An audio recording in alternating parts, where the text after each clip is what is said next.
আসসালামু আলাইকুম রহমতুল্লাহি অবরাকাতু। পৃথিবীতে কত হাজার সৃষ্টি আছে তা সত্যিকারের সংখ্যা বলা যাবে না। যদিও অনেকে বলে থাকেন 18,000 মাখলুকাত, তবে বিশুদ্ধ মত হচ্ছে তার চেয়েও বেশি মাখলুকাত আল্লাহ তাআলা সৃষ্টি করেছেন। তার মধ্যে ফেরেশতা আল্লাহ তাআলার এক অভূতপূর্ব সৃষ্টি, যারা কিনা সবসময় আল্লাহ তাআলার হুকুমে নিয়োজিত থাকেন। আল্লাহ সৃষ্টি জগতে নানা কাজে ফেরেশতাদের নিয়োজিত করেছেন। পবিত্র কোরআনে তাদের আল্লাহর বিশেষ বাহিনী হিসেবে উল্লেখ করা হয়েছে। আল্লাহর বাণী ও নির্দেশনা তার প্রেরিত পুরুষ নবী রাসূলগণের কাছে পৌঁছে দেওয়ার গুরুদায়িত্ব পালন করেন ফেরেশতারা। সে হিসেবে নবী রাসূলদের সঙ্গে ফেরেশতাদের সাক্ষাৎ খুবই স্বাভাবিক। কিন্তু নবী না হয়েও অনেকেই ফেরেশতার সাক্ষাৎ পেয়েছেন। কারা ফেরেশতার সাক্ষাৎ পেয়েছেন সেই অলৌকিক ঘটনায় আজকের ভিডিওটিতে তুলে ধরা হবে ইনশাআল্লাহ। ফেরেশতাদের মধ্যে যেমন পুণ্যবান মানুষ রয়েছে, তেমনি রয়েছে পাপিষ্ঠরাও। যেমন সারা, মরিয়ম, মুসা আলাহিসাল্লামের মা ও লুত আলাহিসাল্লামের সম্প্রদায়ের লোকেরা। এছাড়া মৃত্যুর সময় প্রত্যেক মানুষ মৃত্যুর ফেরেশতাকে দেখতে পায়। কোরআনে এরশাদ হয়েছে, যারা বলে আল্লাহ আমাদের প্রভু, অতঃপর তারা অটল থাকে, তাদের কাছে মৃত্যুর সময় ফেরেশতা এসে বলে, তোমরা ভয় পেও না, চিন্তিত হও না এবং জান্নাতের সুসংবাদ গ্রহণ করো, যার প্রতিশ্রুতি তোমাদের দেয়া হয়েছিল। সূরা ফুসসিলাত আয়াত 30। পাপীদের ব্যাপারে বলা হয়েছে, যেদিন মৃত্যুর সময় তারা ফেরেশতাদের দেখবে, সেদিন বলা হবে, আজ অপরাধীদের জন্য কোনো সুসংবাদ নেই। সূরা ফুরকান আয়াত 22। মানুষের চোখে ফেরেশতাদের দেখা সম্ভব? মানুষের পক্ষে ফেরেশতাদের দেখা সম্ভব, যা কোরআনের আয়াত ও হাদিস দ্বারা প্রমাণিত। তবে ধর্মতাত্ত্বিক আলেমদের মতে ফেরেশতাদের নিজস্ব আকৃতিতে দেখা সম্ভব নয়। কারণ হিসেবে তারা বলেন, ফেরেশতারা আল্লাহর নূর বা জ্যোতি দ্বারা সৃষ্টি, যা মানুষের চোখ সহ্য করার ক্ষমতা রাখে না। মুসা আলাইহিসসালাম আল্লাহর নূর দেখে অচেতন হয়ে যান। ইরশাদ হয়েছে, সে বলল, হে আমার প্রভু, আমাকে দর্শন দাও, আমি আপনাকে দেখব। তিনি বললেন, তুমি আমাকে কখনোই দেখতে পারবে না, বরং তুমি পাহাড়ের প্রতি লক্ষ্য করো, যদি তা নিজ স্থানে স্থির থাকে তবে তুমি আমাকে দেখতে পারবে। যখন তার প্রতিপালক পাহাড়ে জ্যোতি প্রকাশ করলেন, তখন তা পাহাড়কে চূর্ণ বিচূর্ণ করল এবং মুসা জ্ঞান হারিয়ে পড়ে গেল। সূরা আরাফ আয়াত 143। এই আয়াত দ্বারা প্রমাণিত হয়, মানব চোখে ফেরেশতাদের দেখা সম্ভব নয়। তবে রাসূল সাল্লাল্লাহু আলাইহি ওয়াসাল্লাম জিবরাইল আলাইহিস সালামকে একাধিকবার আপন আকৃতিতে দেখেছে। প্রথমবার দেখার পর তিনিও ভয় পান। হাদিসের বর্ণনায় রাসূলুল্লাহ সাল্লাল্লাহু আলাইহি ওয়াসাল্লাম তা নিয়ে এমন অবস্থায় ফিরে এলেন যে তার হৃদস্পন্দন বেড়ে গেল। তিনি খাদিজা বিনতে খুয়াইলিদ রাদিয়াল্লাহু তাআলা আনহার কাছে এসে বললেন, আমাকে চাদর আবৃত করো, আমাকে চাদর আবৃত করো। তিনি তাকে চাদর আবৃত করলেন যাতে তার ভয় দূর হয়। সহিহ বুখারী হাদিস 3। তবে আল্লাহ কখনো কখনো মানুষকে শেখানোর জন্য, তাদের পরীক্ষা করার জন্য মানুষ রূপে ফেরেশতা পাঠিয়েছেন। পৃথিবীতে নবী ছাড়া যারা ফেরেশতাদের সাক্ষাৎ পেয়েছে, মানুষ রূপেই পেয়েছে। সহিহ বুখারী ও মুসলিমের হাদিসে সাহাবীদের উপস্থিতিতে রাসূল সাল্লাল্লাহু আলাইহি ওয়াসাল্লামের কাছে জিবরাইল আলাইহিস সালামের আগমনের ঘটনা বর্ণিত হয়েছে। তিনি যাওয়ার পর তিনি বলেন, ইনি জিবরাইল, তিনি তোমাদের দিন শেখাতে এসেছিলেন। সহিহ মুসলিম হাদিস 2। স্বপ্নে ফেরেশতার সাক্ষাৎ। মানুষের আকৃতিতে মানুষের যেমন ফেরেশতার সাক্ষাৎ পাওয়া সম্ভব, তেমনি স্বপ্নেও ফেরেশতার সাক্ষাৎ পাওয়া সম্ভব। আব্দুল্লাহ ইবনে ওমর রাদিয়াল্লাহু তাআলা আনহু থেকে বর্ণিত, তিনি বলেন, আমি স্বপ্নে দেখলাম দুজন ফেরেশতা আমাকে ধরে জাহান্নামের দিকে নিয়ে গেল। সেটি ছিল একটি কূপের মতো ভাঁজ করা গর্ত, এবং কূপের মতো তাতে 2টি স্তম্ভ ছিল, তার ভেতর মানুষ ছিল। আমি তাদের চিনতে পারি। আমি বলতে শুরু করি, আমি আল্লাহর কাছে জাহান্নাম থেকে মুক্তি চাই, আমি আল্লাহর কাছে জাহান্নাম থেকে মুক্তি চাই। ফেরেশতাদ্বয় অপর এক ফেরেশতার সঙ্গে দেখা করেন। তিনি আমাকে বলেন, ভয় পেও না, আমি এই স্বপ্ন হাফসা রাদিয়াল্লাহু তাআলা আনহুকে বলি। তিনি রাসূল সাল্লাল্লাহু আলাইহি ওয়াসাল্লামকে তা বর্ণনা করেন। তিনি বলেন, আব্দুল্লাহ কতই না ভালো মানুষ, যদি সে রাতে তাহাজ্জুদ নামাজ পড়ত। সহিহ মুসলিম হাদিস 2479। এই হাদিস থেকে বোঝা যায়, স্বপ্নে ফেরেশতাদের দেখা সম্ভব। বর্তমান যুগে ফেরেশতাদের সাক্ষাৎ সম্ভব। বর্তমান সময়েও ফেরেশতাদের সাক্ষাৎ লাভ সম্ভব। তবে ফকি আলেমরা একমত যে নবীদের পরে কোনো ব্যক্তি ফেরেশতা দেখার অকাট্য দাবি করতে পারবে না, কেননা তারাই ছিলেন ফেরেশতাদের সত্যায়নকারী। যেহেতু মুহাম্মদ সাল্লাল্লাহু আলাইহি ওয়াসাল্লামের পর আর কোনো নবী আসবেন না, তাই এখন কেউ দাবি করতে পারবে না আমি ফেরেশতার দেখা পেয়েছি। করলে সে মিথ্যাবাদী প্রমাণিত হবে। শাইখ আব্দুল্লাহ ইবনে বাজ, ফতোয়া আল জামি আল কবির 3466। ফেরেশতার সাক্ষাতের জন্য মুমিন হওয়ার শর্ত। ফেরেশতাদের সাক্ষাৎ পাওয়ার জন্য মুমিন হওয়া শর্ত নয়। কোরআনে বর্ণিত লূত আলাইহিস সালামের জাতির ঘটনা ও বদর যুদ্ধে ফেরেশতাদের সাহায্যের বিবরণ থেকে বোঝা যায়, অবিশ্বাসীরাও ফেরেশতার দেখা পেতে পারে।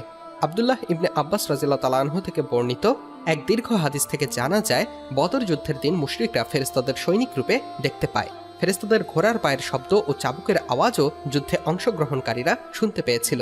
সহিহ মুসলিম হাদিস 1763। মানুষ ও ফেরেস্তার সাক্ষাতের কয়েকটি ঘটনা। পবিত্র কোরআন ও হাদিসের বর্ণনায় নবী রাসূল নন এমন মানুষও ফেরেস্তার সাক্ষাতের যেসব ঘটনা পাওয়া যায় তার কয়েকটি হলো: 1. মরিয়ম আলাইহিস সালাম। ঈসা আলাইহিস সালামের মা মরিয়ম আলাইহিস সালাম পুরুষ রূপে একজন ফেরেস্তার সাক্ষাৎ পান, যিনি তাকে সন্তান লাভের সুসংবাদ দেন। ইরশাদ হয়েছে, আমি তার কাছে আমার রূহকে অর্থাৎ জিব্রাইলকে প্রেরণ করলাম, সে তার কাছে পূর্ণ মানবাকৃতিতে আত্মপ্রকাশ করল। মরিয়ম বলল, যদি তুমি আল্লাহকে ভয় করো তবে আমি তোমার কাছ থেকে দয়াময়ের কাছে আশ্রয় চাইছি। সূরা মরিয়ম আয়াত 17-18। 2. সারা আলাইহিস সালাম। ইব্রাহিম আলাইহিস সালামের স্ত্রী সারা আলাইহিস সালামও ফেরেশতার সাক্ষাৎ পেয়েছিলেন। কোরআনে সেই ঘটনার দিকে ইঙ্গিত করে বলা হয়েছে, তার স্ত্রী দাঁড়িয়েছিল, সে হেসে ফেলল। অতঃপর আমি তাকে ইসহাকের এবং ইসহাকের পরবর্তী ইয়াকুবের সুসংবাদ দিলাম। সে বলল, কি আশ্চর্য, আমি সন্তান জন্ম দেব? আমি বৃদ্ধা, আর এই আমার স্বামী বৃদ্ধ। এটি অবশ্যই এক অদ্ভুত ব্যাপার। তারা অর্থাৎ ফেরেশতারা বলল, আল্লাহর কাছে তুমি বিস্ময়বোধ করছো? হে পরিবারবর্গ, তোমাদের ওপর রয়েছে আল্লাহর অনুগ্রহ ও কল্যাণ। তিনি তো প্রশংসা ও সম্মানের অধিকারী। সূরা হুদ আয়াত 71-73। 3. লূত আলাইহিস সালামের জাতি। লূত আলাইহিস সালামের জাতি বিকৃত যৌন চর্চায় অভ্যস্ত ছিল। সমকামিতার মতো ব্যাধি সে সমাজে বিস্তার লাভ করে। লূত আলাইহিস সালাম তাদের এই বিকৃত মানসিকতা ও ভয়াবহ পাপ থেকে বেঁচে থাকার আহ্বান জানায়, কিন্তু ক্রমেই তাদের অবাধ্যতা বাড়তে থাকে। আল্লাহ তাদের ধ্বংস করার জন্য একদল ফেরেশতা প্রেরণ করেন। তারা সুদর্শন পুরুষের আকৃতিতে আসে, ফলে তারা আগত ফেরেশতাদের ওপর হামলে পড়ে। ইরশাদ হয়েছে, যখন আমার প্রেরিত ফেরেশতারা লূতের কাছে এলো তখন তাদের আগমনে সে বিষণ্ণ হলো, নিজেকে তাদের রক্ষায় অসমর্থ মনে করল এবং বলল, এটি একটি নিদারুণ দিন।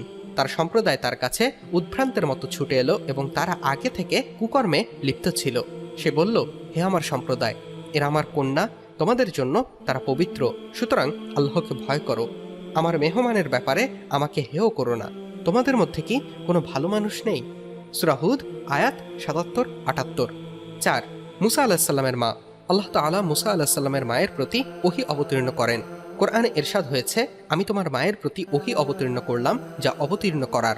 সূরা তহা আয়াত 38।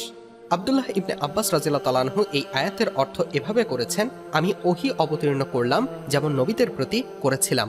আব্দুল্লাহ জাবের, ahlulhadith.com, প্রকাশ 26 মে 2012। এই ব্যাখ্যা ও সূরা কাসাসের বর্ণনা থেকে অনুমান করা হয় মুসা আলাইহিস সালামের মায়ের সঙ্গে হয়তো ফেরেশতাদের সাক্ষাৎ হয়েছিল। 5. সুলাইমান আলাইহিস সালামের রাজ্যের অধিবাসী। আল্লাহ সুলাইমান আলাইহিস সালামের রাজ্যের অধিবাসীদের পরীক্ষার জন্য হারুত ও মারুত নামে দুজন ফেরেশতা পাঠান। মানুষের আকৃতিতে তারা সেখানে অবস্থান করে। কোরআনে সেই ঘটনা সম্পর্কে বলা হয়েছে, সুলাইমানের রাজ্যে শয়তানরা যা পাঠ করত তারা তার অনুসরণ করে। সুলাইমান কুফরি করেনি, বরং শয়তানরাই কুফরি করেছে। তারা মানুষকে জাদু শিক্ষা দিত এবং যা বাবেল শহরে হারুত মারুত ফেরেশতাদ্বয়ের ওপর অবতীর্ণ হতো। তারা দুজন কাউকে এই কথা না বলে কিছু শেখাতো না যে আমরা পরীক্ষা শুরু, সুতরাং তুমি কুফরি করো না। সূরা বাকারা আয়াত 102। 6. সাহাবীদের মজলিস।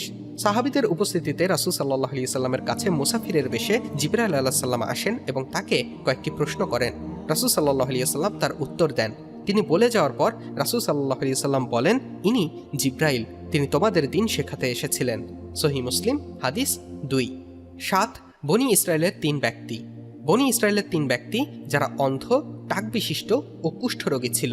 আল্লাহ তাদের পরীক্ষার জন্য ফেরেশতা পাঠান এবং তাদের মাধ্যমে তাদের রোগ মুক্ত করেন, তবে পরবর্তী সময়ে তারা তা ভুলে যান। বিস্তারিত দেখুন সহিহ বুখারী হাদিস 3277। 8. আল্লাহর জন্য সম্পর্ক রক্ষাকারী। আবু হুরায়রা রাদিয়াল্লাহু তাআলা আনহু থেকে বর্ণিত, নবী সাল্লাল্লাহু আলাইহি ওয়াসাল্লাম বলেন, এক ব্যক্তি অন্য গ্রামে বসবাসকারী তার এক ভাইয়ের সঙ্গে দেখা করতে বের হন। পথিমধ্যে একজন ফেরেশতা আসেন এবং বলেন, কোথায় যাচ্ছ? তিনি উত্তর দেন, এই গ্রামে বসবাসকারী ভাইয়ের কাছে। ফেরেশতা বললেন, তোমার প্রতি কি তার কোনো অনুগ্রহ আছে? তিনি বলেন, না, তবে আমি তাকে আল্লাহর জন্য ভালোবাসি। তখন ফেরেশতা বলেন, আল্লাহ আমাকে তোমার কাছে পাঠিয়েছেন, নিশ্চয়ই আল্লাহ তোমাকে ভালোবাসেন যেমন তুমি তাকে ভালোবাসো। সহিহ মুসলিম হাদিস 2567। ফেরেশতারা কি শুধু মানুষের আকৃতিতেই আসে? আল্লাহ তাআলা ফেরেশতাদের যে কোনো আকৃতি ধারণের শক্তি দিয়েছেন, তাই ফেরেশতারা শুধু মানব আকৃতিতেই দেখা দেয় না, বরং কখনো কখনো ভিন্ন আকৃতিতেও আসে। উসাইদ বিন হুদাইর রাদিয়াল্লাহু তাআলা আনহু সূরা বাকারা বা সূরা কাহাফ তিলাওয়াত করছিলেন। এমন সময় তার ঘোড়াটি কয়েকবার ডেকে ওঠে। তিনি বের হয়ে আকাশের দিকে তাকালে আলোর প্রদীপ বা মেঘমালার ভেতর প্রদীপ দেখতে পান। এই ঘটনা তিনি রাসূল সাল্লাল্লাহু আলাইহি সাল্লামকে বললে তিনি আবারও তাকে তেলাওয়াত করতে বলেন এবং আসমানের দিকে তাকালে তিনি মেঘমালার ভেতর প্রদীপ সদৃশ বস্তু দেখতে পান। এরপর তিনি বলেন, তারা একদল ফেরেশতা তোমার তেলাওয়াতের আওয়াজ শোনার জন্য পৃথিবীর নিকটবর্তী হয়েছে। যদি তুমি সকাল পর্যন্ত তেলাওয়াত করতে তবে তারা সকাল পর্যন্ত অবস্থান করত এবং মানুষ তাদের দেখতে পেত। আল ইসাবা 4:482। ফেরেশতারা কেন পুরুষ রূপে হাজির হন? ফেরেশতারা লিঙ্গ পরিচয়ের ঊর্ধ্বে। আল্লাহ তাদের নারী বা পুরুষ বানাননি, তবে কোরআন ও হাদিসের বর্ণনায় মানুষ ও ফেরেশতার সাক্ষাতের যে বিবরণ পাওয়া যায় তাতে ফেরেশতাদের পুরুষের রূপ ধারণ করতে দেখা যায়। পবিত্র কোরআনেও তাদের ব্যাপারে পুরুষবাচক শব্দ ব্যবহার করা হয়েছে। এর কারণ কি?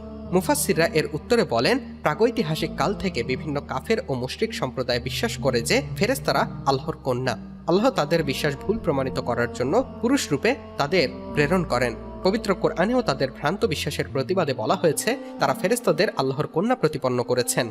প্রকৃতপক্ষে তারা আল্লাহর বান্দা। তারা কি তাদের সৃষ্টির সময় উপস্থিত ছিল?